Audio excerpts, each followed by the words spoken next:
Зараз даруйте, коли ласка, перейду на больш зручную для меня мову, коли речь идет про терминологию и прочие аспекты на русскую мову. Тем больше у нас интернациональный состав.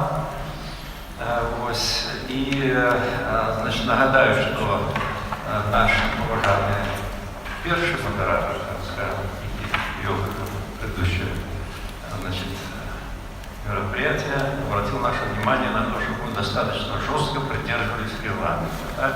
Поэтому конкретно регламент 10-12 минут. Потом я как модератор уже начинаю там робко напоминать минуту, что уже вторую минуту уже более агрессивно, потом уже агрессивно. Да? Ну вот как-то три таких вот этапа. Понятно, что за 12 минут изложить все, с учетом даже проекта постановления, которое вы видели, там много и проблемных вопросов, и белорусский качественный, да, учитывая наш состав. Поэтому просьба тезисно все-таки какие-то ключевые позиции обозначить, и, наверное, ну, это дело уже выступающего и мастерства, высококвалифицированные люди, и развернуть один-два, тот, который считают очень нужно такое предложение. Поэтому первое слово у нас по нашему регламенту, панель номер 1, да? Ищем панель номер 1. Так. Дайте белорусскую мову, а то покуда я на английскую перейду. Так, Ерда Ферсхорн, значит, руководитель российского отделения, значит, соответствующая помечена программа Нидерланды, пожалуйста. Пожалуйста, да. Презентация ваша. Законное право.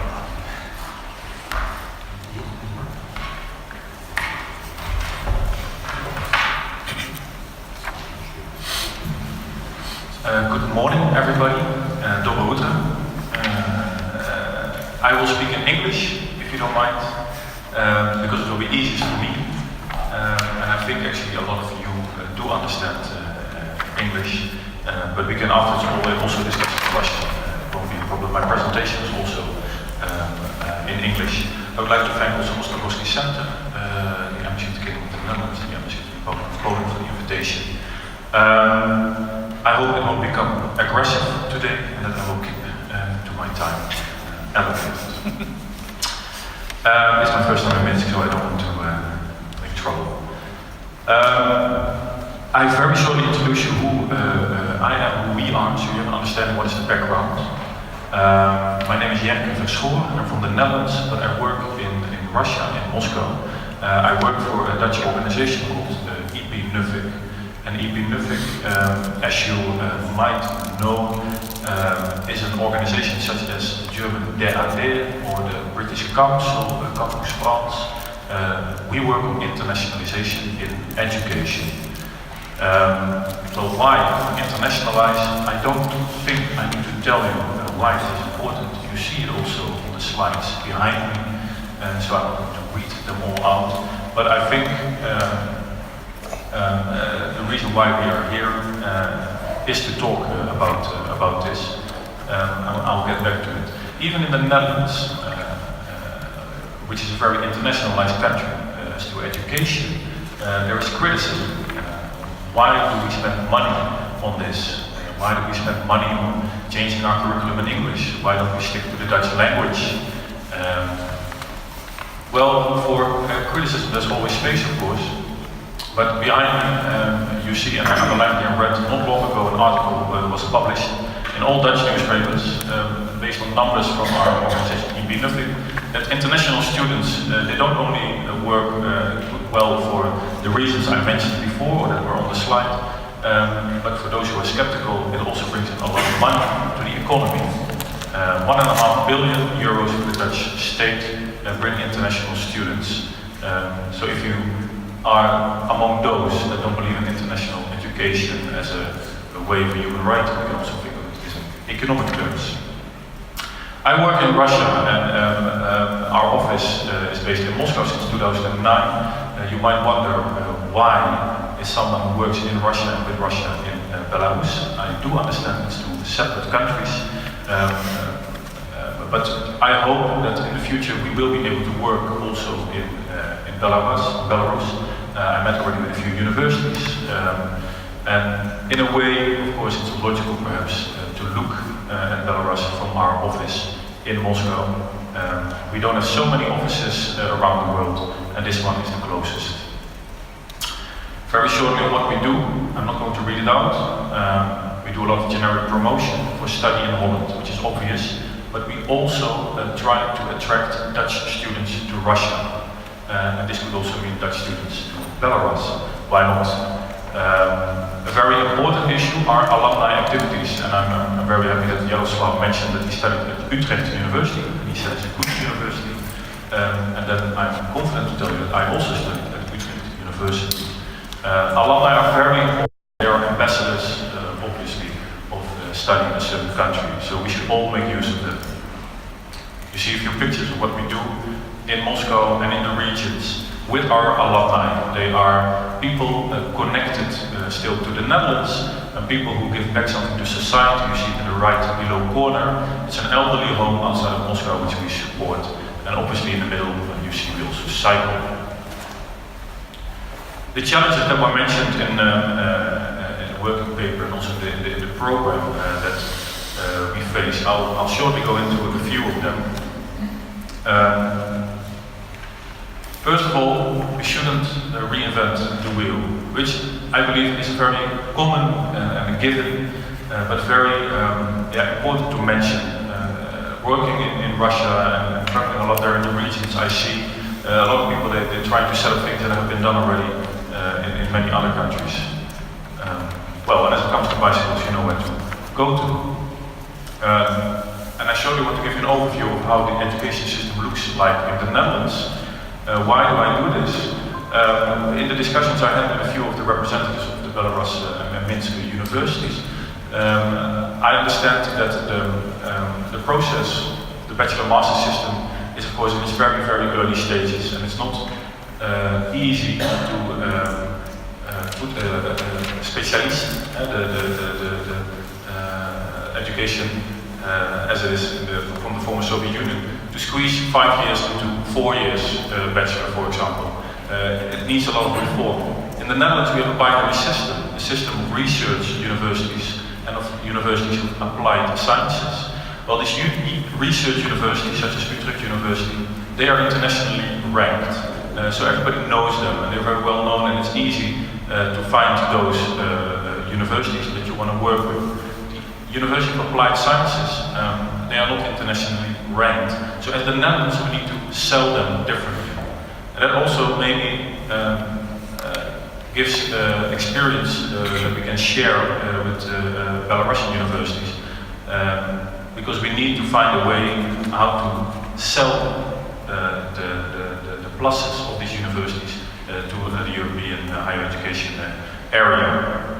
And I also think the University of Applied Sciences, as they exist in the Netherlands, offer a lot of practical and practically oriented approach towards education, which works very well when you also want to. There are barriers, and there are barriers also, if I maybe so frank, with Russia. The Netherlands and Russia don't have the easiest relationships currently, but education is still a topic that keeps channels open, and these channels should be used as well as with Belarus. And I think one of the ways to remove barriers is to work on internationalization at home. We don't need to send everybody abroad. It's also obviously a financial matter, but why not make Minsk, other cities, Belarus, a country to where students from Europe want to come? Why not? We see that a lot of Dutch students are interested in visiting regions in Russia, for example. And by working on internationalization at home, it not only means bringing in students, but also professors, lecturers, working on small projects. One of the barriers is obviously language. The Netherlands is very strong in early bilingual education. Belarus is of course a strong state, and the benefits of a strong state is perhaps that they can also implement programs maybe more easily. I do believe that although language is of course a barrier, and early English language education I think will remove a huge barrier. This I think is also a very given to a lot of people who work in education. It's not only about education. Many of you heard perhaps about the very popular name these days of the triple helix. It's connecting universities, business, the government, local government. They work all together in science parks, startup facilities, incubators. It's in a way, as they say in Russian, but on the other hand, I think it really works. Stakeholders, these are just a few of the stakeholders in the Netherlands, and it's obviously very, very important that the stakeholders in all countries that are to do with education are involved. And this is of course something that we cannot influence as our organization in Belarus, but it's important to mention that you need everybody behind you to make sure that it works. To finalize, I want to give a few small examples of how we work, our organization, the Netherlands Education Support Office, in Russia with Russian universities. How we tell them to start working on internationalization. A lot has to do about making plans and starting. We often see that, as was mentioned, there's a roadmap for 3 years, which is very important, but the roadmap needs to be implemented. We need to start working. And it also means we need to start asking ourselves questions. What makes us unique? What can we give to the European higher education area? And nobody should be shy about telling what you're good at. And it's important to make a profile of your own university in order to show this to your partners abroad. So this is according to us. I'm just telling you this because I hope those representatives that are here today of universities that you would be wanting to talk to me maybe afterwards or during the breaks, because I'm very willing to help you set up contacts with universities in the Netherlands. And we obviously should not forget to look at where does it go wrong. And this has all to do with expectation management. And when I mention bureaucracy, I can tell you unfortunately in the Netherlands we also have it. So it's double-sided. Language barriers I already mentioned, but these are to overcome. We are very happy to be here and to exchange with you best practices, and I hope it will be, we will be able to discuss a few of the topics today, and I'm very happy to talk with you afterwards or during the breaks or now. So thank you very much. Спасибо за внимание.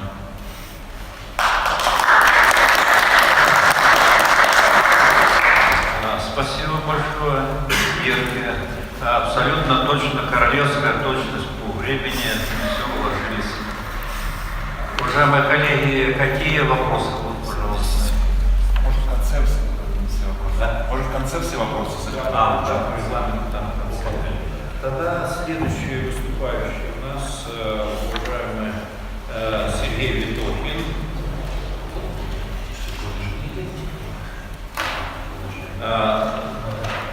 Да, следующий выступающий, извините, я не посмотрел это, Игорь Титович, проректор по научно-методической работе Республиканского института высшей школы, Беларусь.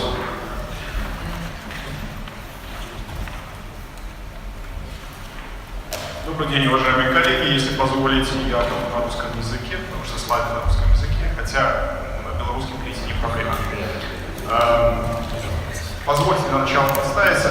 Меня зовут действительно Стоичев Владимирович, я являюсь проректором по научно-методической работе, но так совпало, что одновременно я являюсь представителем национальных групп экспертов по вопросам реформирования системы высшего образования. Такая группа в Беларуси существует с 2010 года, она согласована Еврокомиссией, это те национальные эксперты, которые занимаются продвижением парламентских инструментов в систему высшего образования любой страны. То есть в каждой стране приблизительно такая группа существует. И с июля 2015 года я являюсь также одним из представителей Республики Беларусь на наблюдательной группы Болонского процесса и соответствующего консультативного комитета, о котором чуть попозже будет идти речь. Итак, сегодня мы поговорим с вами о правовых аспектах реализации инструментов или элементов Болонского процесса в Республике Беларусь. Надо говорить о том, что пошагово эта стратегия реализуется очень давно, и в ряде государственных документов прописаны основные обязательства Республики Беларусь о реализации этих инструментов и вообще о стратегической цели Республики Беларусь, вступлению в Болонский процесс, в европейское пространство высшего образования и соответствующая реализация тех инструментов, которые обозначены как необходимые принципы или инструменты формирования европейского пространства высшего образования. Многие из этих документов, которые вы видите на слайде, были еще разработаны в 2014 и 2015 годах и приняты, естественно, тоже до 2016 года, поэтому это устойчивая такая цель, которая была выработана значительно давно.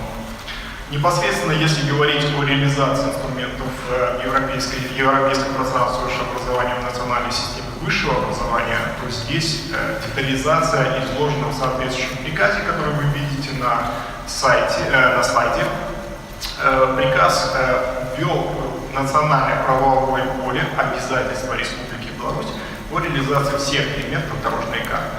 То есть буквально текст дорожной карты был превращен в этот документ, и таким образом он стал обязательным для выполнения всеми субъектами образовательных отношений в системе высшего образования Республики Беларусь.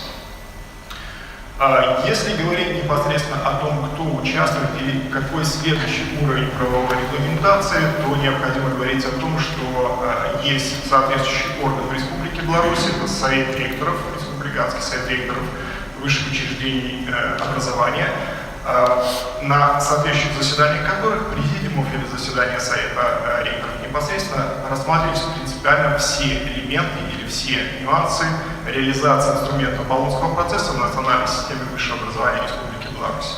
На слайде вы можете обратить внимание, буквально с 2009 года различные элементы стали предметом рассмотрения. Я хотел бы обратить ваше внимание на 9 октября 2014 года. На мой взгляд, это один из самых ключевых заседаний Совета ректоров. Он проходил в городе Барановичи на базе университета, и именно там были выработаны основные подходы к современной модели высшего образования, которая вот сегодня реализуется в проектных нормативных правовых актах, которые будут в ближайшее время уже приняты парламентом. Здесь как раз были заложены все основные инструменты, которые и рассмотрены и одобрены Советом ректоров, все основные элементы, которые сегодня можно говорить о том, что составляет дорожную карту для Республики Беларусь. Один из основных элементов, на которых бы хотелось обратить внимание, это новая модель системы высшего образования, которая в новой версии Кодекса об образовании. И именно эта модель была обсуждена, рекомендована ректорами в 2014 году. То есть речь еще не шла о непосредственном участии в Болонском процессе в европейском пространстве высшего образования, но это стратегическая цель. И если говорить конкретно о том, что из себя представляет эта модель высшего образования, то можно говорить о том, что она многоступенчатая. Вводится образовательная программа бакалавриата, нормативно-правовое поле. В бакалавриат выделяются все специальности со сроком обучения 4-4,5 года. Появляется короткий цикл, 3-летний бакалавриат для тех выпускников среднеспециальных учебных заведений, которые обучались или обучаются в данный момент по так называемым интегрированным образовательным программам. По итогам обучения в бакалавриате выпускники будут получать соответствующий диплом бакалавра, где будет указана специальность, академическая ступень и профессиональная квалификация. Пока что профессиональная квалификация остается. Для следующей ступени магистратура срок обучения будет 1,5 и 2 года, хотя преимущественное количество специальностей двухлетних будет как раз увеличено. И, скажем так, стационарная или более распространенная модель магистерской подготовки будет двухлетняя. По итогам обучения в магистратуре будет выдаваться диплом магистра по специальности с присвоением академической степени магистра. Ряд специальностей, которые сегодня есть пятилетние, есть также еще у нас около 20 специальностей, где срок обучения 5,5-6 лет. По опыту или по практике, которая имеется в ряде европейских государств, мы решили выделить самостоятельные образовательные программы, так называемые интегрированные образовательные программы высшего образования, где абитуриент поступает непосредственно на интеграцию или на интегрированную эту программу и без внутренних экзаменов сразу осваивает содержание образования на 2 ступенях высшего образования. На выходе у него будет диплом магистра, степень соответствующая магистра и указана будет специальность. С учетом того, что эти люди или эти выпускники также должны будут иметь право на трудоустройство, вот в этих документах об образовании будет указана еще и профессиональная квалификация, которую он получил в течение 5,5, 5 или 6 лет. Количество таких специальностей будет небольшим, ограниченным, но вместе с тем такие специальности будут. Следующая ступень образования, она не относится ни к высшему, ни к послевузовскому. В Кодексе об образовании как такового послевузовского образования вообще не существует ни понятия, ни раздела. Это научно-ориентированное профессиональное образование, которое представлено программой аспирантуры либо адъюнктуры. В этой образовательной программе предусматривается,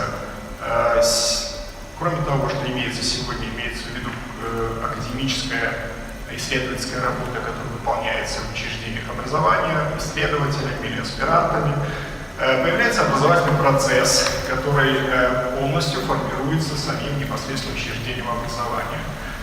Мы считаем, что таким образом люди, которые закончат аспирантуру, будут не только иметь какие-то научные результаты, но и вместе с тем смогут квалифицированно или иметь профессиональные компетенции для того, чтобы потом продвигать эти научные результаты, управлять ими, соответственно, обладать информацией о внедрении и о защите своих авторских прав на те научные исследования, которые они выполнили. По итогам обучения в аспирантуре будет выдаваться диплом исследователя, это академический, но вместе с тем остается механизм защиты кандидатской диссертации, получения исходной степени кандидата наук или доктора философии, но это за пределами образовательного процесса, естественно, регулируется научной деятельностью и законодательством соответствующей научной деятельности. Если говорить непосредственно о Кодексе об образовании, который сегодня представлен новой версией, и он сегодня находится на юридической экспертизе, в ближайшее время он уже поступит в парламент, и председатель комиссии, постоянной комиссии по науке, образованию и культуре Палаты представителей говорил о том, что у него есть уже в руках этот текст кодекса, и, в принципе, неофициально он с ним уже знакомится.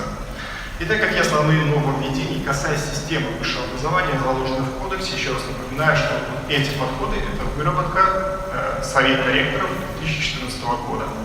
Во-первых, 3 самостоятельных уровня высшего образования или вида высшего образования. Это общее высшее образование, на базе которой и будут реализовываться программы бакалавриата со сроком обучения 4,5 года, магистратура или углубленное высшее образование и специальное высшее образование, которое представлено программой непрерывного образования высшего уровня. Далее, про аспирантуру я уже говорил о том, что вводится образовательная составляющая.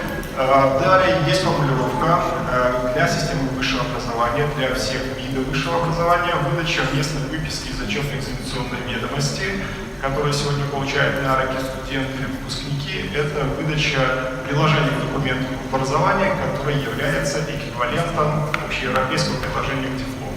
Именно такая формулировка почти дословно присутствует в Кодексе об образовании, в проекте Кодекса об образовании. Далее, кроме этого, вводится еще так называемая профилизация специальностей для системы высшего образования, для всех видов высшего образования. Она представлена следующими позициями или подходами. Мы считаем, что для того, чтобы учреждения высшего образования более оперативно реагировали на потребности рынка труда и более полно представляли свои интересы непосредственно как научного и кадрового состава университета, это дать возможность вузам самостоятельно формировать образовательную программу и нести ответственность за ее содержание. Поэтому предлагается, что 50% всего содержания будет определять государство по специальности, 50% по первой ступени по бакалавриату будет определять непосредственно само учреждение образования, ни с кем это не согласовывая. Соответственно, получается, что для того, чтобы показать вот эту особенность или профилизацию этой специальности в каждом университете, необходимо будет, чтобы университет, указывая в каких-либо Она будет присутствовать в учебных планах, которые будет делать сам университет, и ректор его только будет утверждать никто иной. И эта же формулировка или эта же специализация этой специальности, профилизация будет присутствовать в документах об образовании, которые выпускник будет получать по итогам обучения. То есть, таким образом мы считаем, что ВУЗ сможет более полно отразить тот кадровый потенциал научной школы, который у него есть, и более оперативно реагировать на потребности рынка труда. В программе магистратуры такое соотношение 30% государственного компонента и 70% это то, что реализует сам и разрабатывает само учреждение высшего образования, но эта норма, она существует уже с 2011 года, то есть она будет продолжена и сохранена. Далее, изменения, регламентирующие роли учебно-программной документации. Если сегодня во всей учебно-программной документации есть четкая регламентация, какие дисциплины, в каком объеме необходимо будет изучать, и эту регламентацию устанавливает учебно-методическое объединение в системе высшего образования, то в Кодексе об образовании мы пытались отойти от такого подхода. Указывается перечень дисциплин государственного компонента и общее количество часов или зачетных единиц на этот компонент. Разбив по важности, по объему необходимого учебного времени на изучение этих дисциплин будет заниматься непосредственно само учебное заведение. Далее в Кодексе также обозначено, что трудоемкость образовательного процесса студентов будет учитываться в системе зачетных единиц или вторых зачетных единиц. И в Кодексе обозначено, что кроме традиционной, которая устоялась цикловой системы теоретического обучения, когда дисциплина может длиться несколько семестров, последовательное изучение дисциплины и прочее, может использоваться модульный подход, когда несколько дисциплин могут объединяться в так называемый междисциплинарный модуль или в крупный модуль. И таким образом в течение семестра должен изучаться несколько модулей, что позволит в том числе переход к такой модульной системе развивать академическую мобильность, когда иностранные студенты смогут приезжать непосредственно в какой-либо семестр и охватывать учебные дисциплины, или в данном случае уже модули в полном объеме в рамках этого семестра, что также позволит потом еще вводить одну мобильность, так называемую. Далее, расширение категории выпускников со статусом молодой специалист. Сегодня это те лица, которые обучались в иной форме получения образования в государственных учебных заведениях и за счет средств бюджета. С учетом того, что есть определенное количество студентов, которые обучались на платной основе и также пожелали быть распределенными или получить место первое рабочее путем распределения, на них также будет распространяться статус молодого специалиста, здесь социальные группы, которые предусматривают законодательство по этому статусу.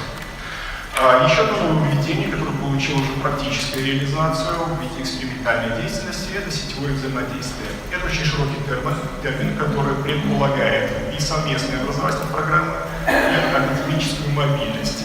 На сайте ректоров на предыдущем слайде вы видели, что в октябре 2015 года рассматривался этот вопрос, были выработаны проект положения, который одобрен сайтом ректоров, и уже часть университетов приступила к экспериментальной реализации на практике таких совместных образовательных программ, как внутри Беларуси, так и с зарубежными университетами. Еще одно нововведение – это самостоятельной дистанционной формы обучения, при том в классическом понимании, то есть это абсолютно полное, скажем так, отсутствие контактных часов между преподавателем и обучающимся. Для этого используются современные информационно-коммуникационные технологии, что позволит привлечь большую аудиторию получения высшего образования в Республике Беларусь. Все, последнее. Да. Значит, экспериментальная деятельность. Вот у нас 5 университетов, которые в 2016 году реализуют эксперимент по сетевой образовательной программе совместной. И в процессе разработки сегодня находится проект национальной квалификации. Он обсуждался на совете ректоров подхода к ее разработке. Сегодня мы делаем документ, который потом будет представлен для обсуждения на соответствующих онлайн-конференциях. Такое же обсуждение в сентябре прошло по академической мобильности. Документ еще висит для предложений. Проект концепции также по независимой системе обеспечения качества разрабатывается, и такая же схема его обсуждения будет. И проект общегосударственного классификатора, который исходит из новой системы международной стандартной классификации образования 2011 года, 2013 года, он уже разработан и направлен в вузы для согласования. На этом все пока что, и более подробную информацию можете получить вот на этих сайтах, которые есть на слайде. Спасибо за внимание, я с удовольствием отвечу на вопросы. Спасибо. Да, спасибо, Игорь.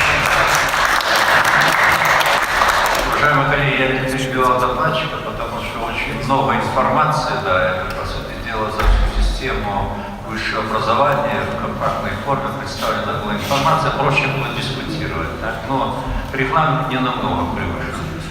Приношу извинения, что долю адреналина и Сергею, значит, Витохину внес, и Игорю, когда перепутал, дал слово одному, насторожил второго, да.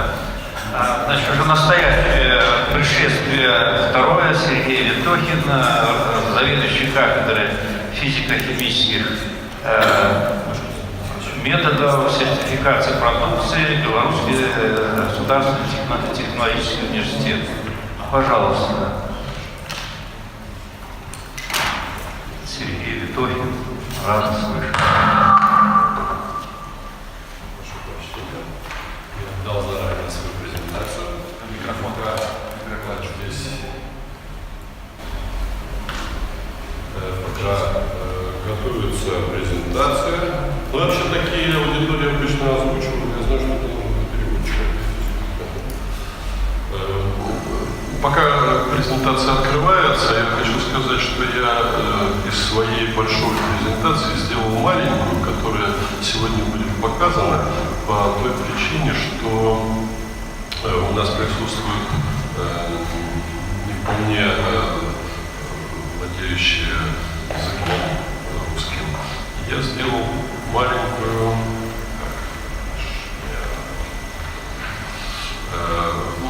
презентацию, выжимку фактически из нее на английском языке.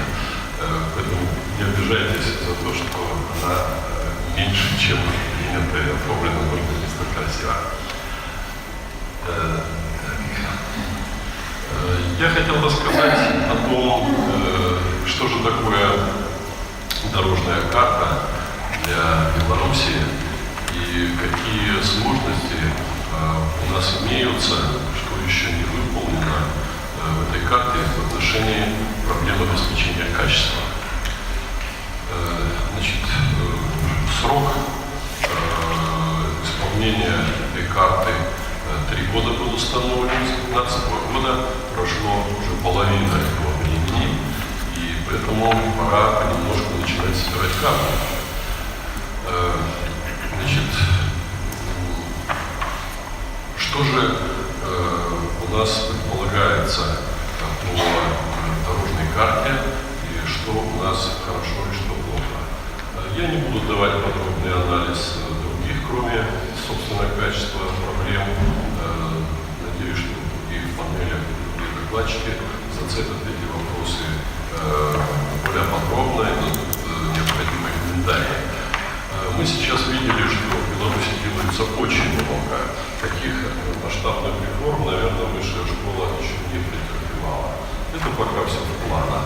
На самом деле мы не приступили к этим реформам, но без этого подготовительного этапа, без подготовки законодательства, конечно, не делать ничего было бы невозможно. Поэтому начнем с того, что ключевыми вопросами в реформе, на мой взгляд, является введение национальной рамки квалификации, которая до сих пор все еще существует у нас в проекте. И эта рамка, конечно же, должна соответствовать тем принципам, которые имеются в европейском пространстве высшего образования. Для введения этой рамки тоже установлены определенные нормы. Соответствующая группа должна была и на самом деле создалась в 2015 году. И в первой половине 2016 года проект должен был быть готов.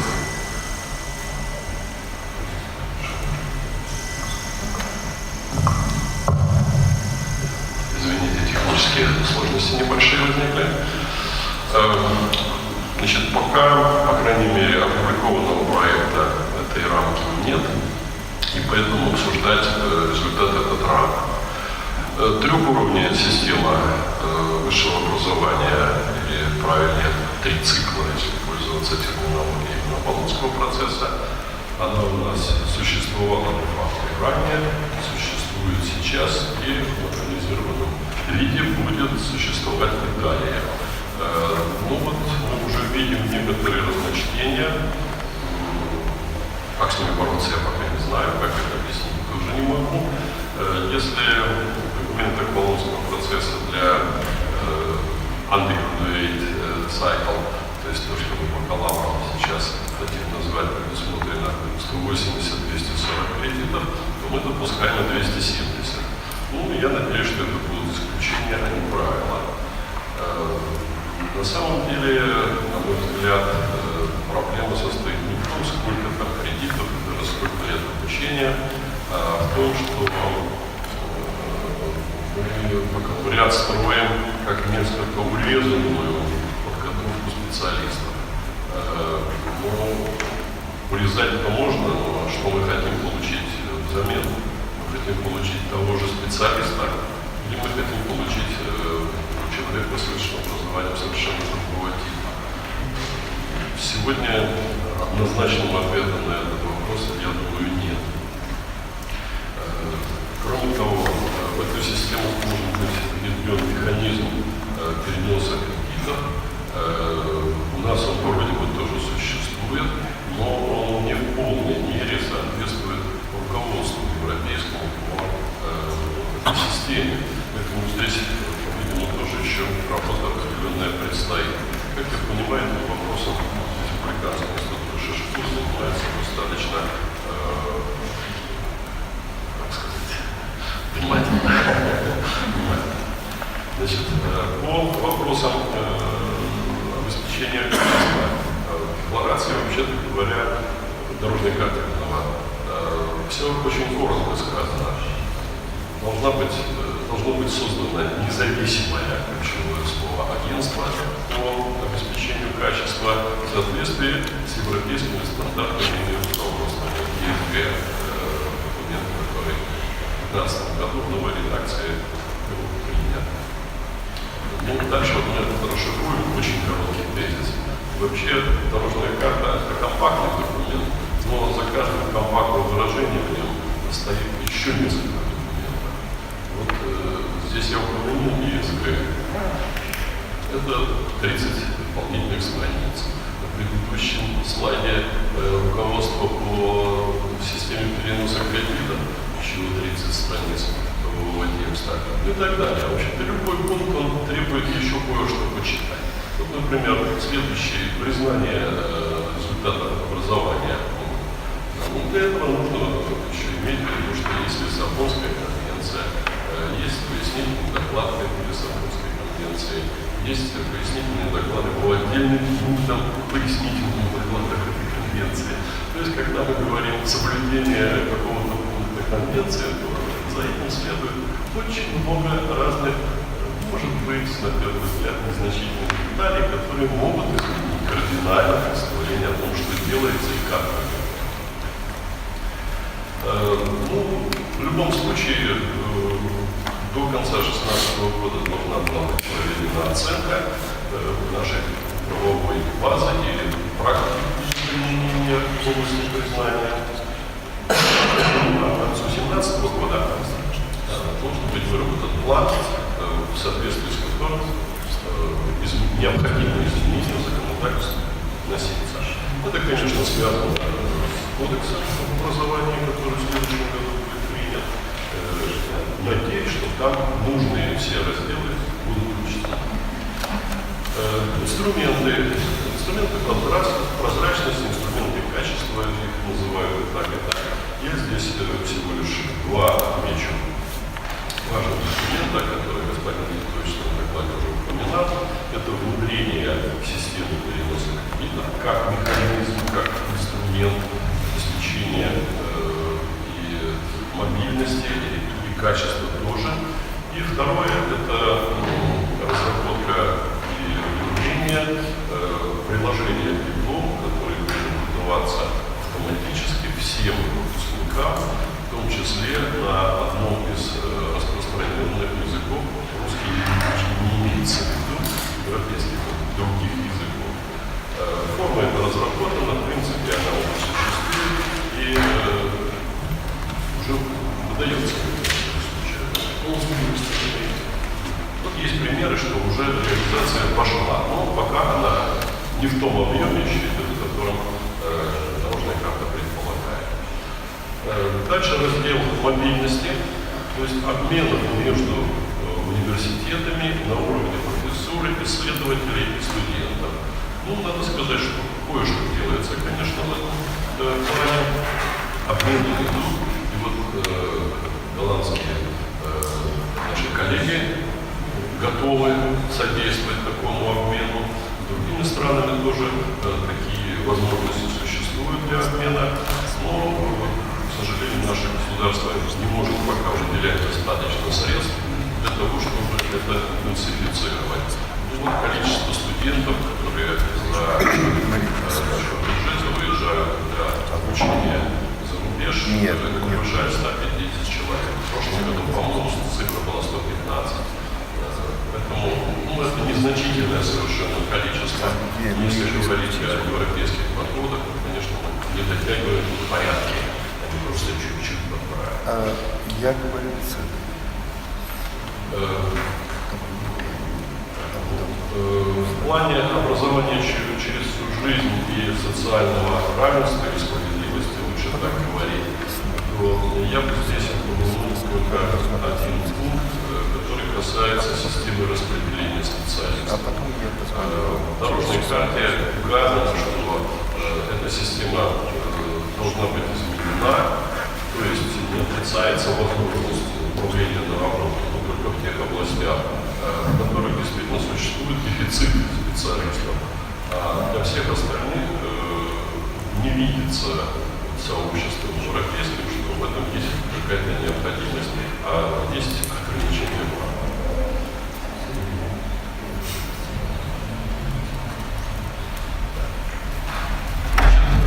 Несколько пунктов, если мне позволит модератор, я затрону из того, что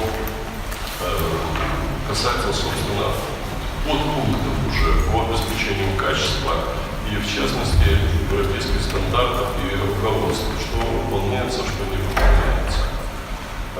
Ну, во-первых, у нас установлен уже период для аккредитации вузов 5-летний, что соответствует нормам европейским и требованиям этого документа.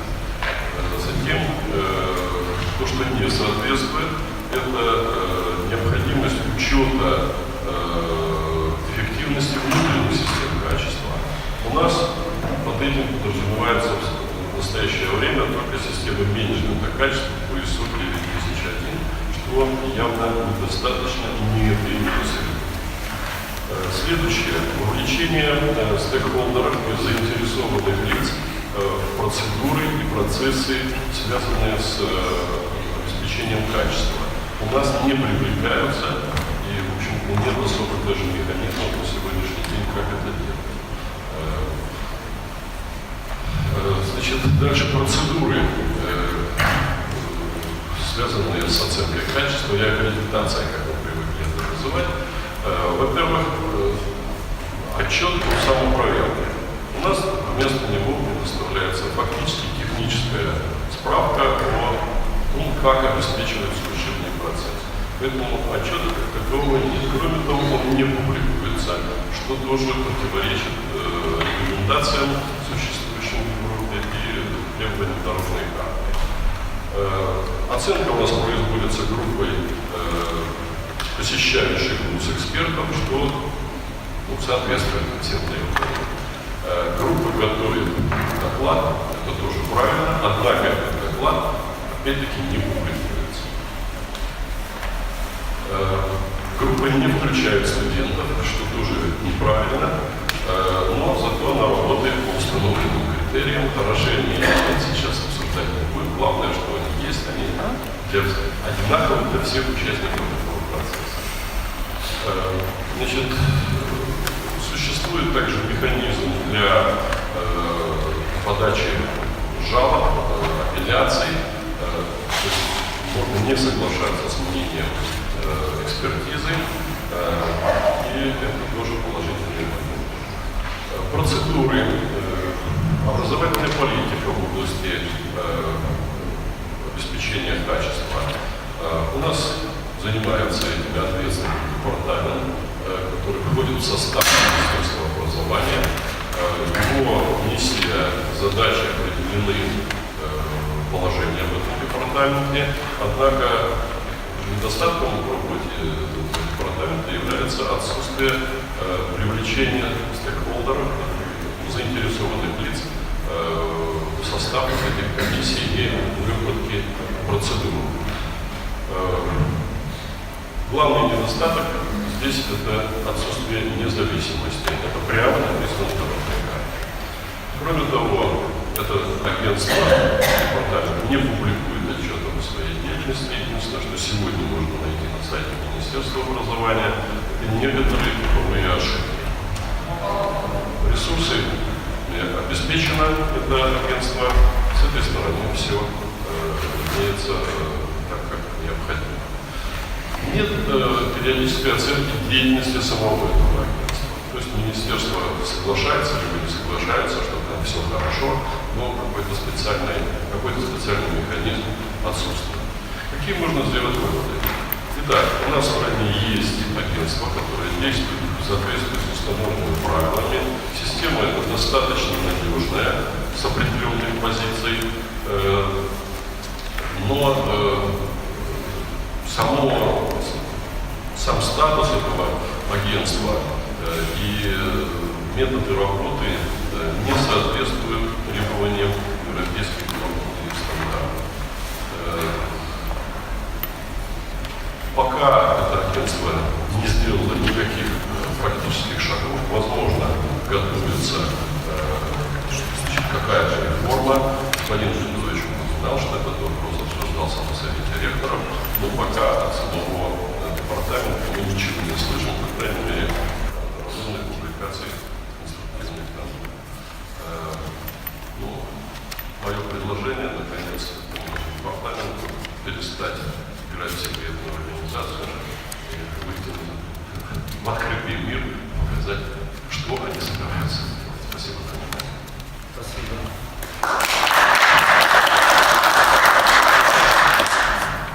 Слово уважаемому докладчику Владимиру Геннадьевичу, Волжский комитет Беларуси. Просьба тоже говорить, что регламент, как много опыта наших экспертов.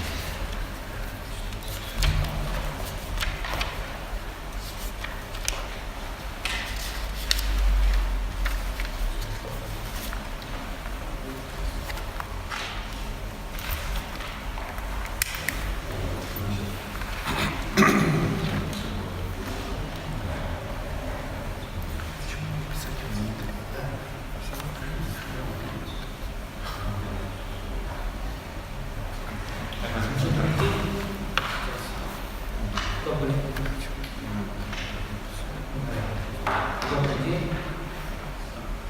Товарищество начнет работу. Работает. Да. Я очень рад возможности действительно обсудить вопросы имплементации дорожной карты как процесса интеграции белорусского высшего образования в европейское пространство. Высшего образования в таком составе с участием представителей РИШ, в каком-то смысле, по всей видимости, опосредованно присутствием Министерства образования. На самом деле мы нуждаемся в таком диалоге, потому что дорожная карта – это, в общем, уникальный документ. На сегодняшний день это пока единственная согласованная с Европой программа секторальных реформ. И я думаю, что она имеет такой знаковый характер, поскольку выполнение этой программы будет свидетельствовать также и о договороспособности нашей страны, способности Беларуси быть добросовестным участником договоров, открывать таким образом некую перспективу дальнейшего сотрудничества с Европейским Союзом и с Европой в целом. Поэтому внимание к реализации дорожной карты особенно, мне кажется, должно быть большим. Ну и когда мы говорим о дорожной карте, это на самом деле очень детально проработанная программа реформ. Тут уже коллега Витохин говорил о том, что за каждым пунктом стоит документ, многостраничный документ, перечисляющий европейские стандарты в той или иной области. Ну и вот, конечно, когда мы говорим о дорожной карте, мы должны иметь в виду, что дорожная карта – это не меню, это не а-ла карта, из которой можно выбирать то, что нравится больше, что больше по вкусу. Она предполагает полное и своевременное выполнение всех пунктов. Может быть, мои такие формулировки кажутся немножко такими излишне строгими, но очень хотелось бы, чтобы действительно наша страна воспользовалась возможностью вот такой программы реформ и европейской экспертной поддержки этих реформ для того, чтобы серьезным образом модернизировать свою систему образования. Я не буду говорить о том, что эта система нуждается в серьезной модернизации. Об этом свидетельствуют и внутрибелорусские оценки, и оценки международные. Я только напомню, что в 2013 году Всемирный банк опубликовал доклад, в котором опять же упоминалось о том, что Беларусь является чемпионом региона по дефициту компетенций у выпускников высшей школы. При большом количестве людей с формальным образованием, с дипломами найти специалистов, найти компетентных специалистов оказывается очень трудно. Мы знаем, что оценки кадровых агентств выглядят достаточно пессимистично. Там они говорят, что 8% выпускников соответствуют ожиданиям работодателей. Ну, может быть, эта цифра как-то корректироваться, но на самом деле это очень низкий показатель. И это показатель реального качества нашего высшего образования, которое нуждается в модернизации. Ну, вот коллега Витохин здесь озвучил некие выводы, которые эксперты Общественного баллонского комитета делали в процессе мониторинга выполнения дорожной карты. Ну, на самом деле, мы пока с сожалением отмечаем, что прогресс не очень велик.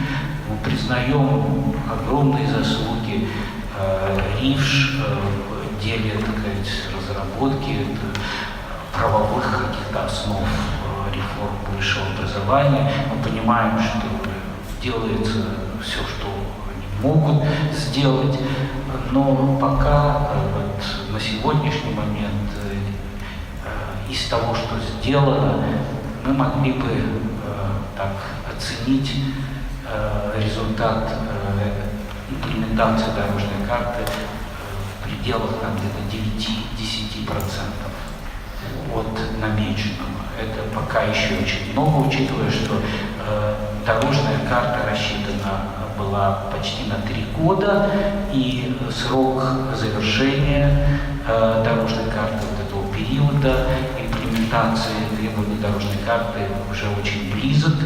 Фактически остался 1 год, 2017. В мае 2018 года доклад о выполнении Беларуси дорожной карты будет рассматриваться на саммите министров образования в Париже.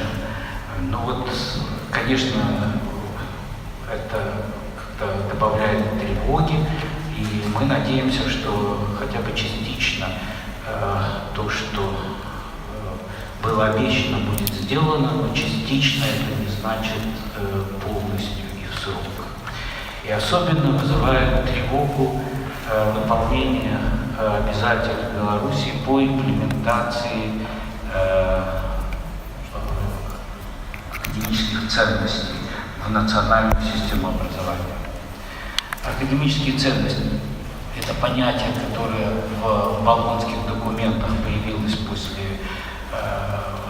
Берлина, после 2003 года. Это не значит, что вот эти ценности не учитывались прежде, они есть в каком смысле ссылка на университетскую автономию как условие возможности реализации Болонской декларации. Она есть в Болонской декларации, но термин академические ценности он после 2003 года включает он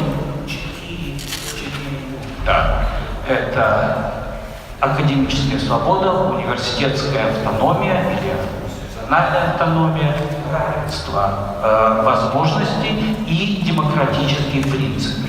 Вот эти 4 ценности обозначены в документах, болонских документах. Но что касается дорожной карты, то здесь у нас, я вот тут просто показываю документы, которые вообще лежат в основе университета как базовые документы, гарантирующие вот эти самые академические права. 2 документа, один 1155 года, это указ Фридриха Барбароссы, и второй документ, который называется еще Магна Карта, это булла Григория IX, 1231 год. Вот эти документы как раз закладывают основы того, что мы называем академическими ценностями, университетской автономии и академической свободы. Вот все меняется в университете. Бывали случаи, бывали периоды, когда там университеты не блистали, скажем, какими-то успехами в подготовке кадров, да, так сказать, или научных исследованиях и так далее. Но неизменным оставалось то, что университет – это корпорация, которая самоуправляема и гарантирует академическую свободу своим членам. Это есть то, что мы называем университетом во все времена. И там, где нет этих ценностей, фундаментальных ценностей, там нет университета. Там может быть что-то другое, но не университет. А мы хотим, чтобы наша система образования соответствовала этим фундаментальным европейским принципам, ценностям. И в этом смысле, конечно, перед нами стоят очень серьезные задачи. Институциональная автономия как самостоятельность учреждения образования, 4 основных измерения: организационное, финансовое, кадровое и академическое. Это как бы вот то, каким образом интерпретируется на сегодняшний день вот это традиционное понятие институциональной автономии. Это так называемая Лиссабонская декларация Европейской ассоциации университетов. Они занимаются, вот тут просто что вкладывается в эти понятия. Вот я вам просто так вынужден быстро пролистывать. Это 30 индикаторов. 30 индикаторов, из которых Беларусь в настоящее время выполняет только 4. Да? Вот так выглядит Беларусь, вот она, видите, последний столбик, да, в сравнении с другими странами европейского пространства высшего образования. Это организационная автономия. Вот так мы выглядим в финансовой автономии, так состояние кадровой автономии, а так академической. Вот когда появятся новые стандарты, обещающие 50% самостоятельности вузов в формировании учебного плана, возможно, у нас немножко повысится, будет где-то тоже где-то на уровне 20%.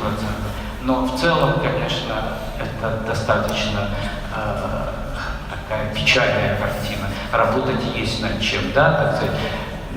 Академическая свобода, есть формулировки ЮНЕСКО, которым мы должны соответствовать.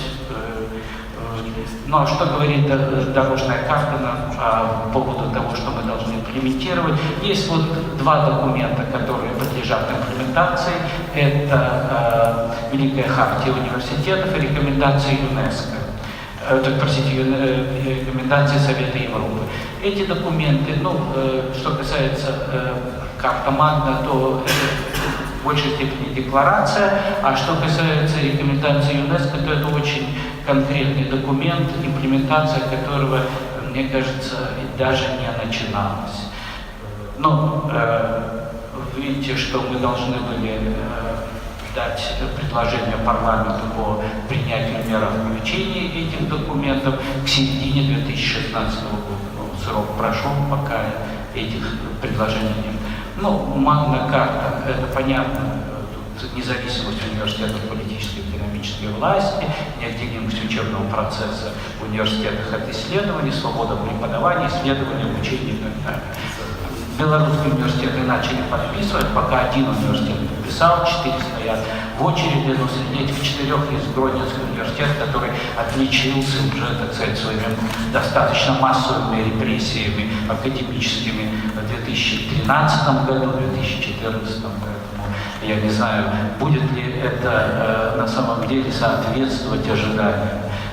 Но недавно мы были свидетелями продолжения этих самых репрессий, когда доцент одного из университетов был задержан по причине, так сказать, того, что его публикации не соответствовали неким ожиданиям властей. Это тоже явное нарушение академической свободы и продолжение все того же, что мы видели прежде. Вот.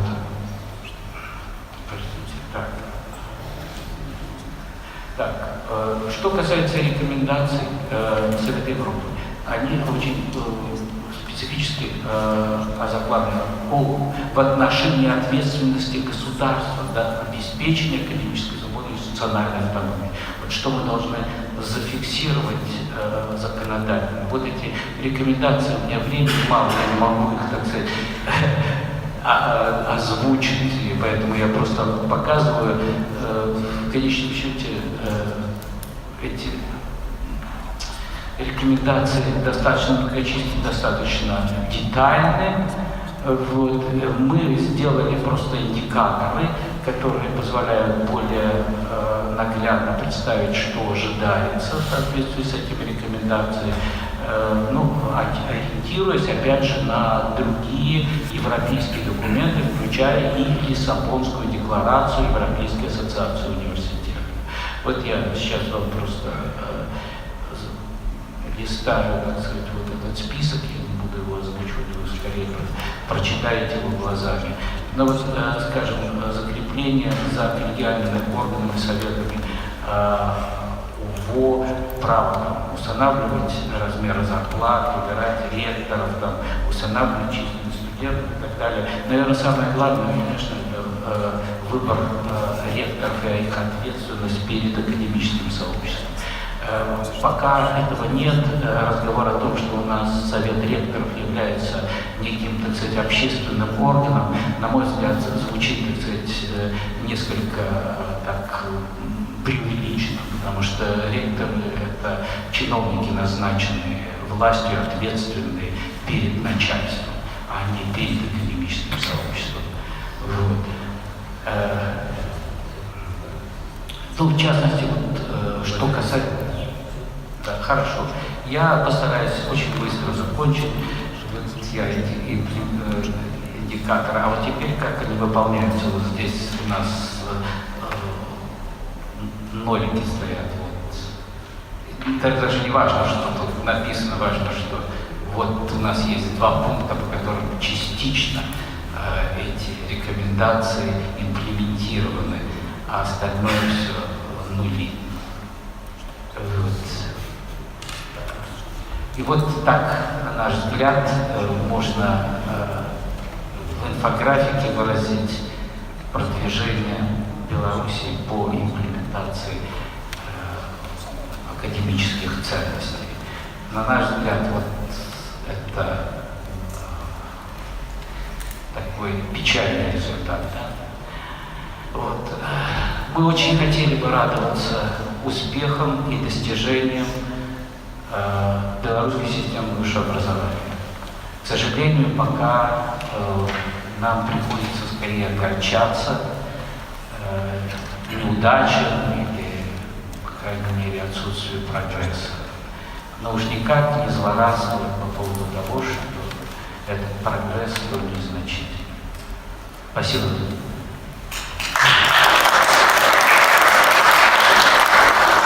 Спасибо, Владимир.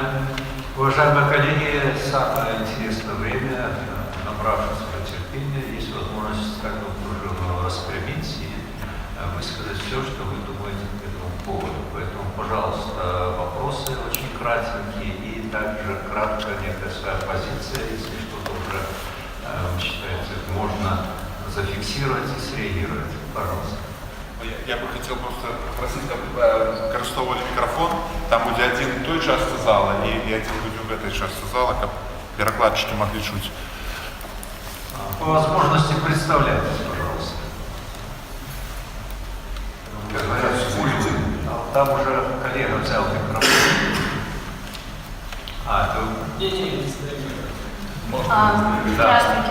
Здравствуйте, меня зовут Яна Устиненко, я гражданская активистка и исследовательница. У меня вопрос к представителю Ривша, потому что я не совсем поняла, что имелось в виду под изменениями в плане обязательного распределения для студентов-платников. Не могли бы вы прокомментировать, будет ли обязательное распределение направления на первое рабочее место студентов-платников и будут ли изменения процедуры распределения молодых специалистов, которые обучаются за счет средств бюджета? Спасибо.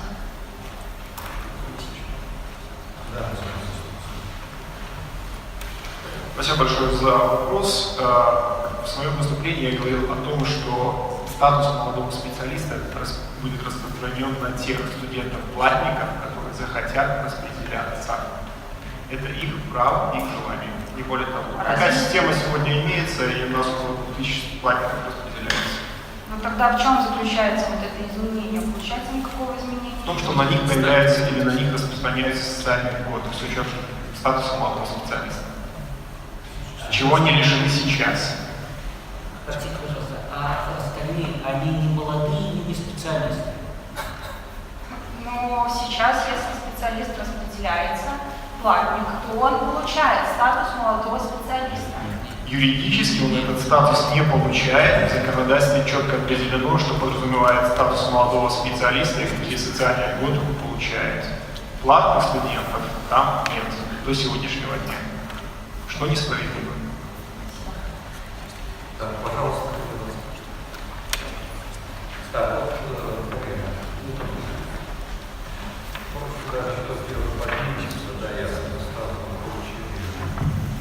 Да, касательно этого совмещения дипломов кандидата наук и дипломов PhD, тоже про эту информацию уже видел, но насколько это отработано сейчас на практике, то есть были ли, во-первых, живые прецеденты людей, которым выдали оба диплома, и если нет, то каким образом планируется работать эта схема, то есть будет выдаваться, я так понимаю, по запросу только тем, кто захотел второй диплом, и будут ли для этого необходимы какие-то дополнительные, не знаю, телодвижения, и насколько это будет легко.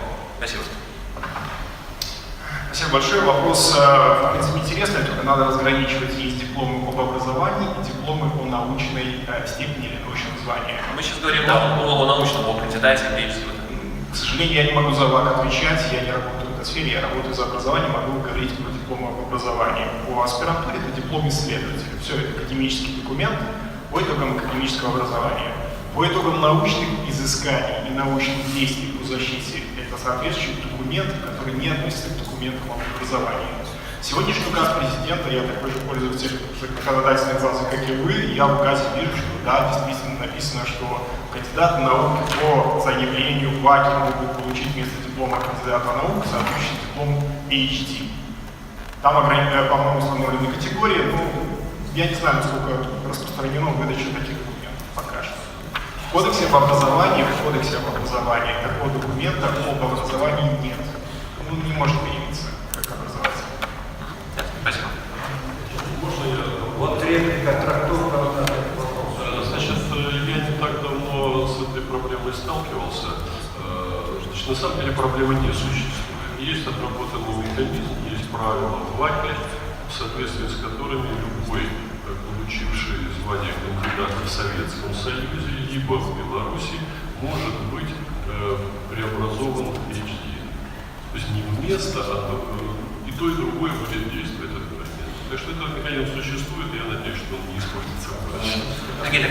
А были уже те, кому действительно, кто этим воспользовался, кто их реально получили, живые люди, что они делают? Я лично не знаком с такими людьми, но с предыдущим председателем ВАКа Пальчиком я личные беседы имел, он сказал, никакой проблемы, если не нужно.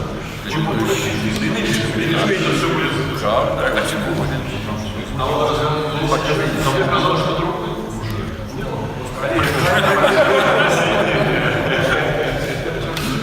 Пока.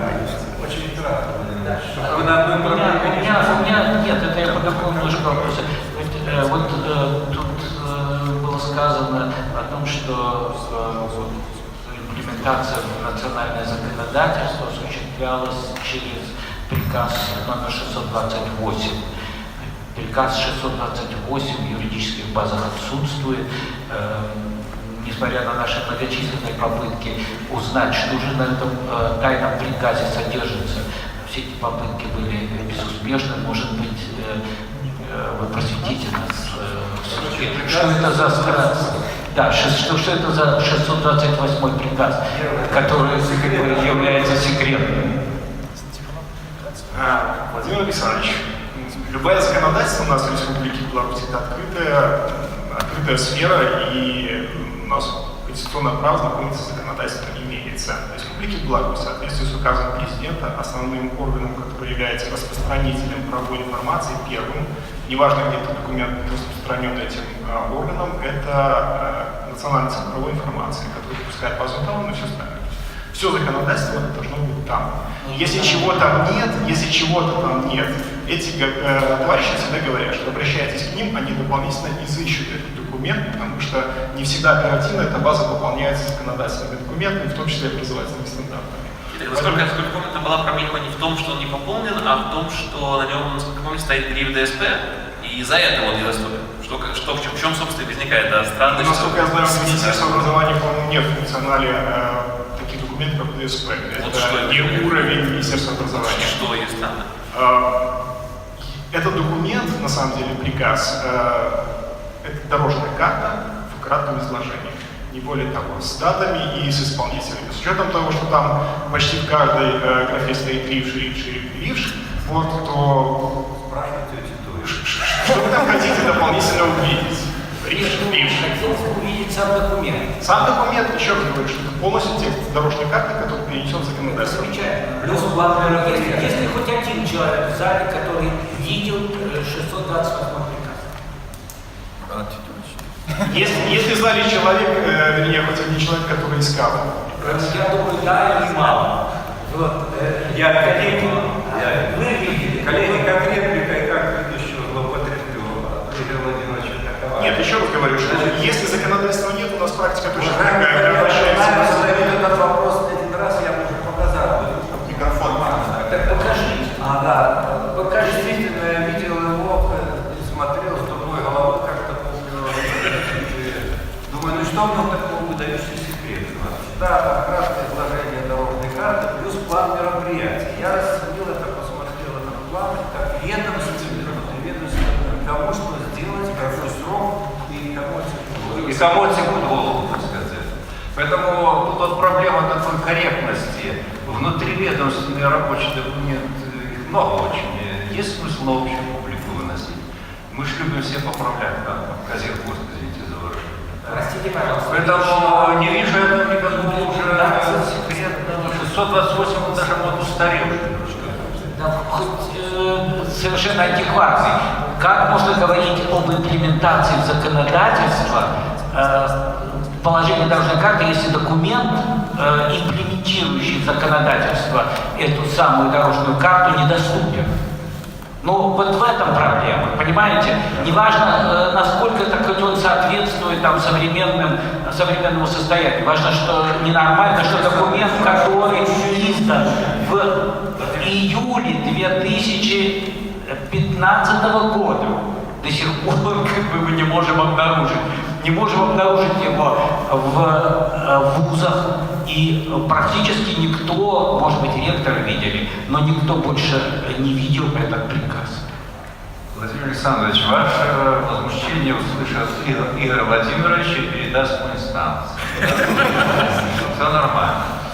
Значит, едем дальше, как говорят. Владимир Владимирович, вы хотели еще раньше, вот наш уважаемый декан, который будет докладчиком на второй панели, да, выступать? Спасибо. Меня вопрос Владимиру Александровичу. Апанасович Владимир Владимирович, директор Института бизнеса и менеджмента технологий БГУ.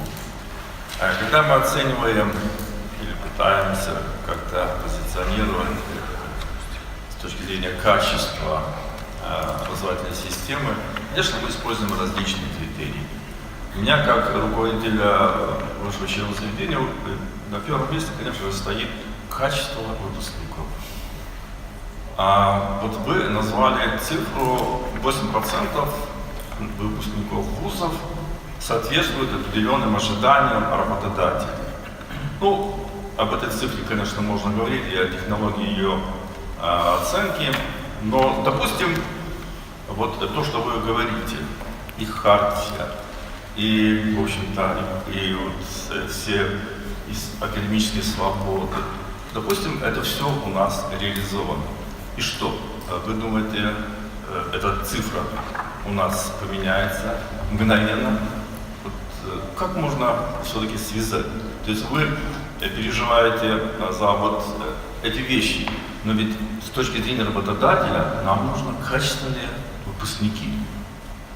То есть насколько вот эти процессы коррелированы, особенно в условиях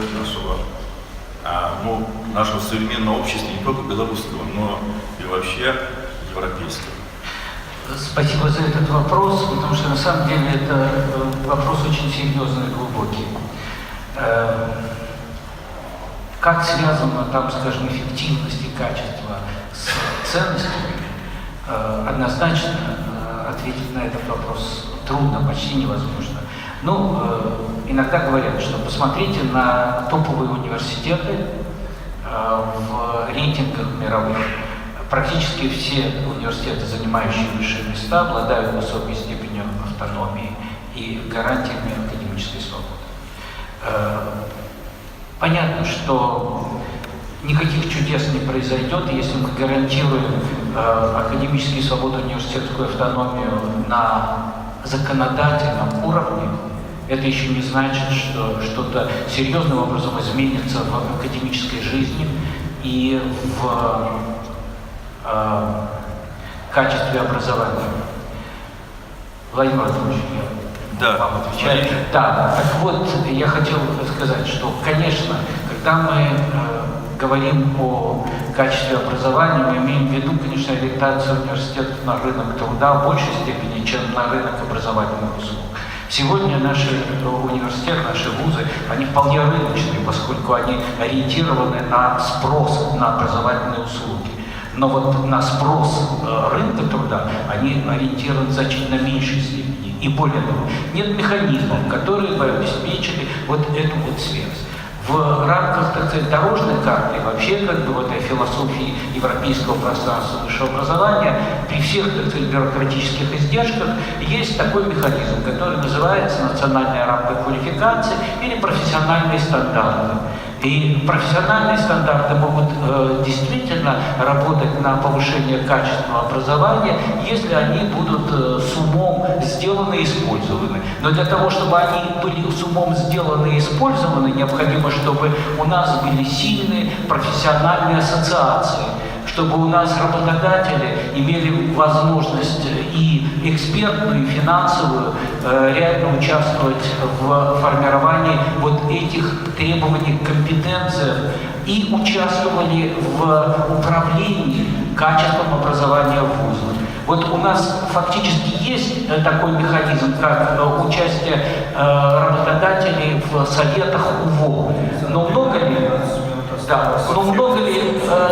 много ли УВО, извините, много ли советов высших учебных заведений имеет в своем составе таких активных представителей бизнеса, работодателей? У нас вообще термина работодатель нет. Да? Это то, что мы используем немножко, так сказать, нелегально. У нас совсем другая терминология. Поэтому я понимаю, что, конечно, так сказать, ценности и эффективность – это иногда вещи не очень коррелирующие друг с другом, но все-таки без некой свободы, которая бы была обеспечена вузам для того, чтобы они могли конкурировать за рынок для своих выпускников. Без этого, я думаю, повысить качество будет трудно. Спасибо. Пожалуйста, коллеги, из других областей какие-то вопросы? Значит, кто первый, понятно, вот вопрос. Мой вопрос к эксперту. Я читаю из описания вашей организации, что вы, забыл представиться, меня зовут Сергей Воронкевич, я почетный председатель правительственного организатора студенческого самоуправления, это Белорусская студенческая ассоциация. И в связи с этим вопрос, поскольку вы работаете над установлением сотрудничества между институтами различных вузов, включая и институты внутривузовские, студенческое самоуправление, и развиваете ли вы взаимоотношения и обмен опытом в этой сфере? Спасибо за вопрос. Мы налаживаем связи между институтами. Моей организации в России между российскими вузами и голландскими вузами. Если вот наши офисы в других странах, допустим, в Бразилии, да, между бразильскими вузами и голландскими вузами. И на самом деле мы потом это оставим, потому что мы считаем, что связь между вузами мы можем помочь наладить вот эту связь. Но он только работает, если там определенный факультет или кафедра профессоров видят друг другу, что они могут добавить что-нибудь интересное. Да? Если будут подключены там союзы студентских и так далее, да, это разумеется, но это уже сами университеты это сделают. Если хотите, что мы в этом помогли, то мы готовы. Но в принципе наша, скажем, как мы видим, наша основная задача это найти партнеров. Я был в БГУ, здесь в Минске, мне задали вопрос, если мы хотим работать с голландским вузом, нам лучше напрямую им написать или через вас? Я говорю, через нас лучше, потому что тогда мы точно знаем, что мы получим ответ. Вот мы, может быть, отличаться, но мы получим ответ. Это ответ на ваш вопрос? Спасибо. Спасибо. Коллеги, да, пожалуйста. Давайте в формате блиц. Андрей Денько, наша Ніва, Майна. Мне питання до белорусских удільників, хто захоче відказати. Буду радий, коли не один чоловік відкаже, а некілька думок почув. Мы в Беларусі маємо ще з совєтського часу ситуацію, коли практично нема вищої едукації на білоруській мові. Колькість людей, які навчаються отримувати вищу едукацію на білоруській мові, нашмат меншая, чим колькість школьників, які скончають білоруськомовні школи. І ще нашмат менше, чим доля білоруськомовних у населенстві країни. У зв'язку з цим моє питання. Як по-вашому трансформація долучення Білорусі до європейської простори вищої едукації повпливає на мовную ситуацию у белорусских университетах?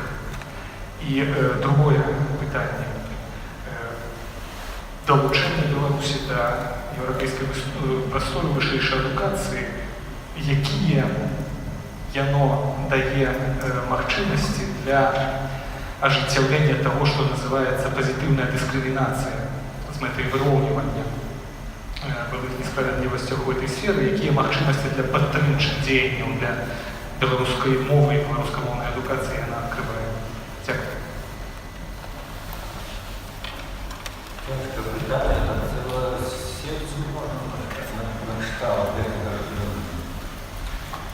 Сапраўды цяжкае пытанне, але я магу толькі вось аб тым сказаць, што учора быў круглы стол па беларускай мове, так, у сістэме адукацыі, тым ліку, з удзелам парламентарыяў.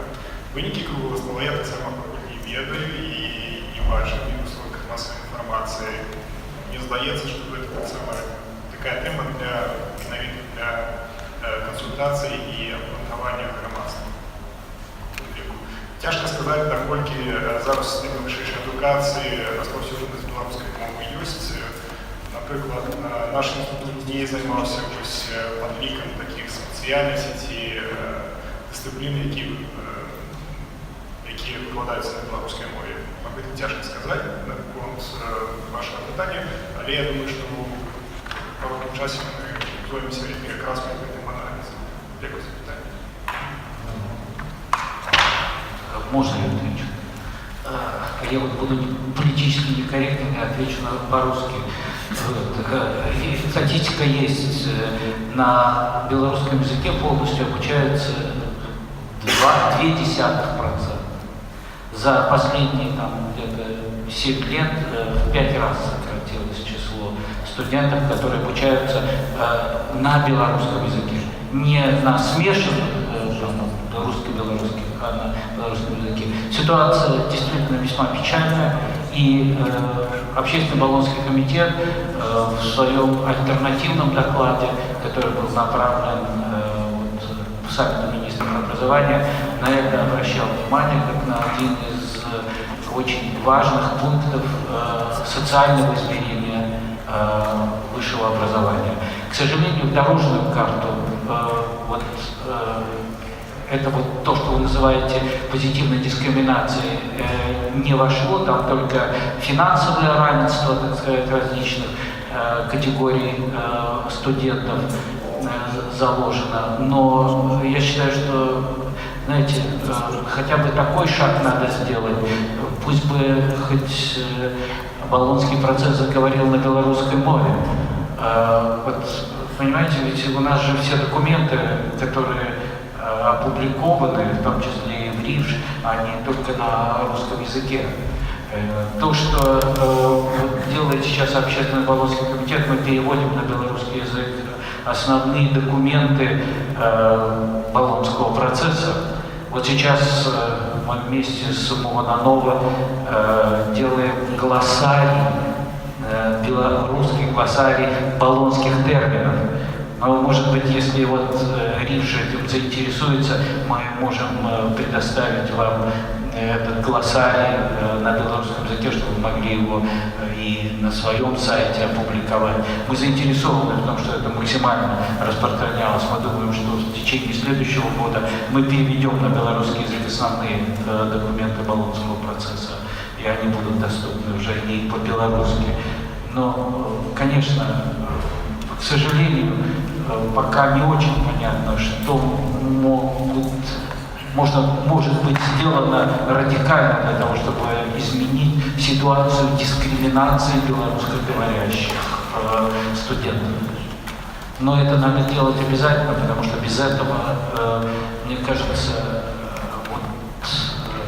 полноценность Болонского процесса в плане одной из важнейших ценностей — это равенство доступа к высшему образованию не будет реализовано.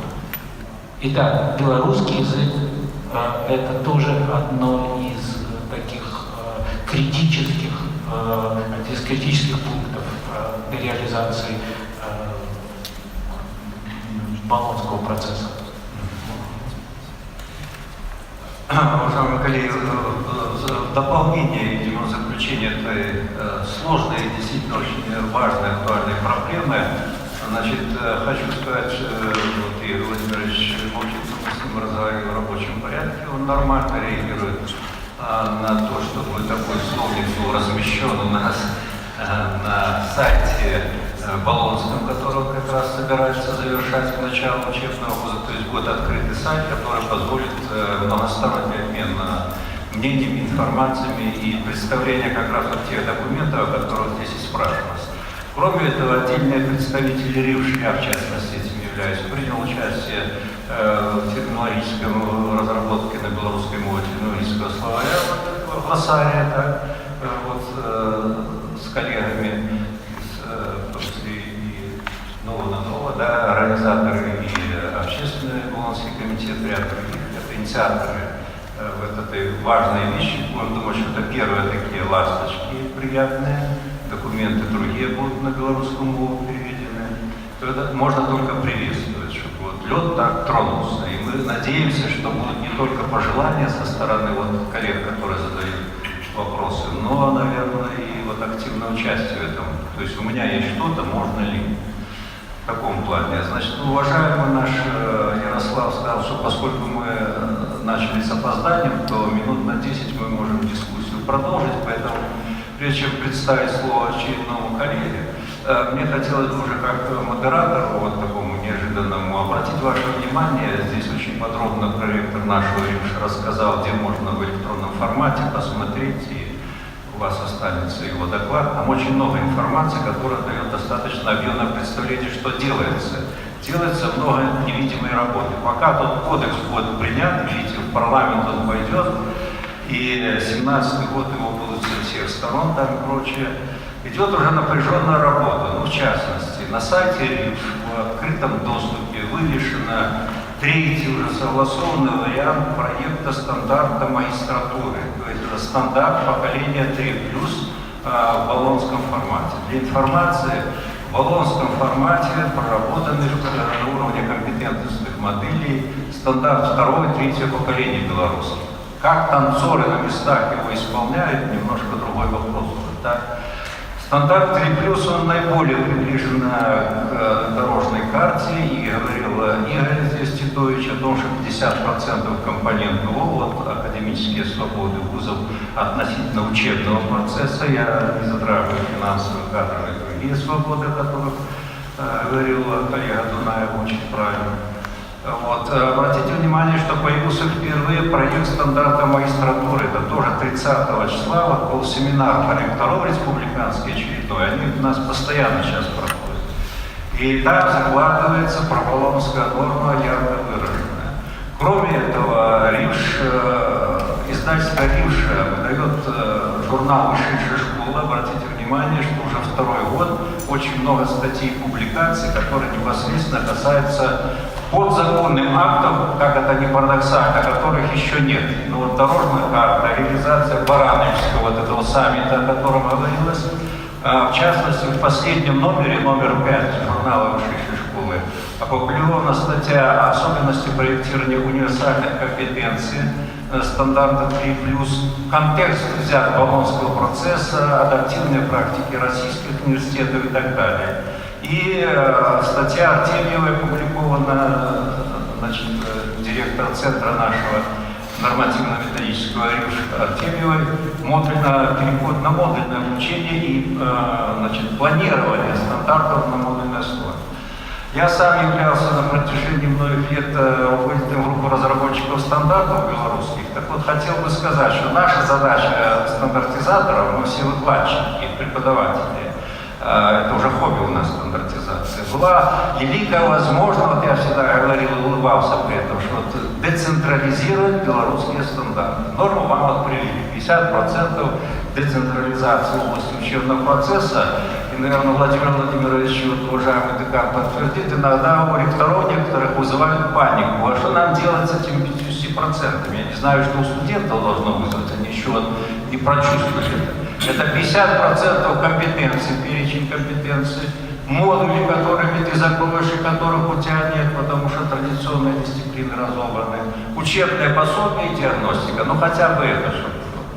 То есть это такая большая титаническая работа. Поэтому жесткие требования. Есть документ Министерства образования об организации учебного процесса в 2016-2017 году в учебных заведениях, в вузах наших УВО, где предписано до 20 февраля то есть, извините, до 20 февраля 2017 года все университеты должны представить, первое, перечень компетенций по своим программам бакалавриата и магистратуры, причем как тандем, бакалавр, магистратура одной связки.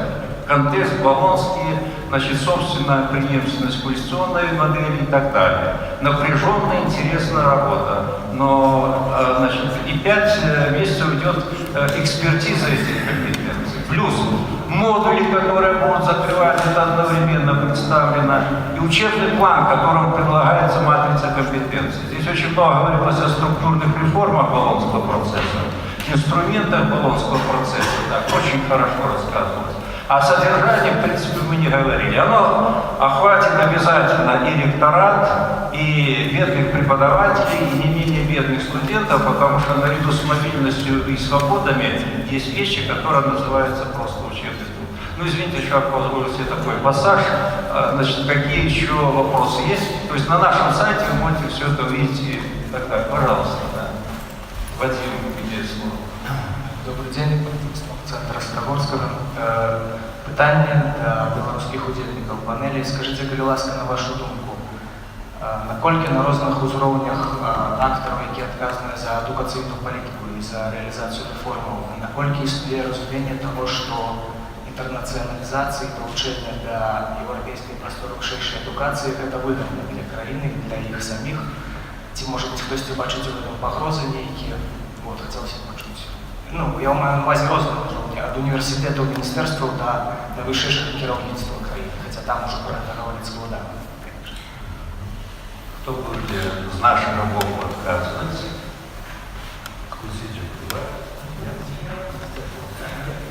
Я позволю себе начать.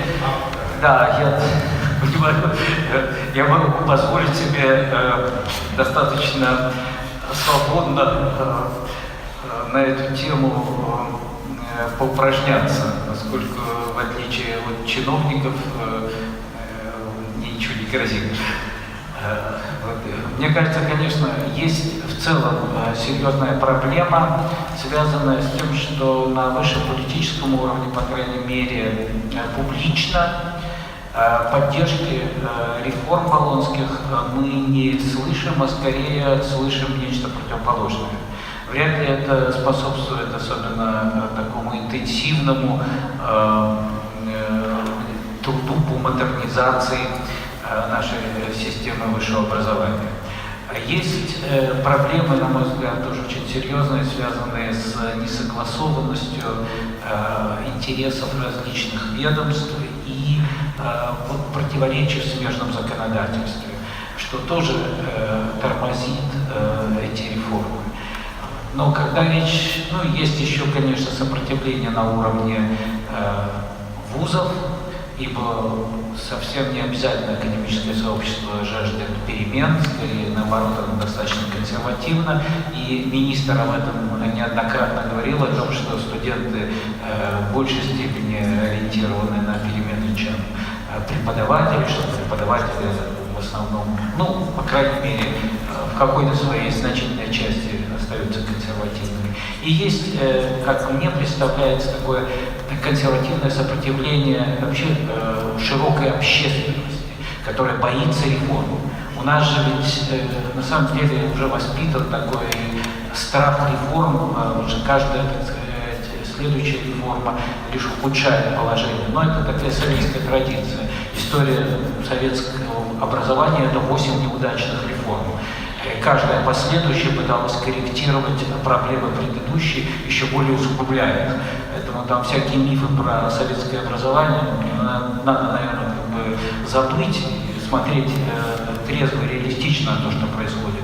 Ну и тут вот тоже необходимо сказать, мы говорим о болонских реформах в отрыве от среднего образования. Это абсолютно бесперспективно. Пока у нас нет нормальной 12- или 13-летней школы, все, что мы делаем по реформе высшего образования, будет хромать. Это очевидно. Мы одна из немногих стран, еще Россия, может быть, так сказать, в пару, у которых есть 11-летка. Это на самом деле тупик. И И я думаю, что и Министерство образования это понимает. Но, к сожалению, опять же, политические соображения мешают признать ошибку вот той как бы контрреформы 2008 года. Да? Вот теперь по поводу вашего вопроса про интернационализацию. Ну, понимаете, совершенно вздорный страх, что вот Болонский процесс будет способствовать оттоку кадров. Вы знаете, Беларусь одна из самых продвинутых, лидирующих стран по выездной мобильности. У нас студентов, обучающихся за рубежом, почти столько же, сколько на Украине, которые в 5 раз больше нас. Чуть-чуть меньше, чем в России. У нас их почти столько же, сколько в Канаде. И больше, чем в Польше. Так что Беларусь чемпион Европы по побегу студентов из страны. И в этом смысле Болонский процесс совершенно невинен, потому что, так сказать, Болонского процесса не было, а у нас каждый раз после президентских выборов происходит всплеск вот этой самой мобильности. После 2006 года подскочил до 30 тысяч, после 2010 до 40 тысяч. Поэтому, знаете, как бы не надо винить Болонский процесс. Более того, я думаю, что нормальный вот процесс мобильности студентов, который предполагается в Болонском процессе, да, так сказать, вот интернационализация образования, они как раз, да, ну я отвечу, закончу, да, я заканчиваю. Начало. Да, про акторы, ну и про интернационализацию. Вот, да, так вот это как раз будет способствовать нормализации ситуации с академической мобильностью. Те, кто уезжает учиться за рубеж самостоятельно, они, скорее всего, не вернутся. А вот те, кто будет участвовать в программах обмена, скорее всего, принесут в Беларусь новые компетенции. Нам показывают организаторы всего мероприятия, что лимит исчерпан. Кто-то может уже явно наш 30 или очень что еще сказать, и ждать какое-то так. Кто не 30, нет? Белорусское слово такое, верите? Давайте, может, под час Подчас кави, тогда хоче є питання конкретно. Добре, усім дякую.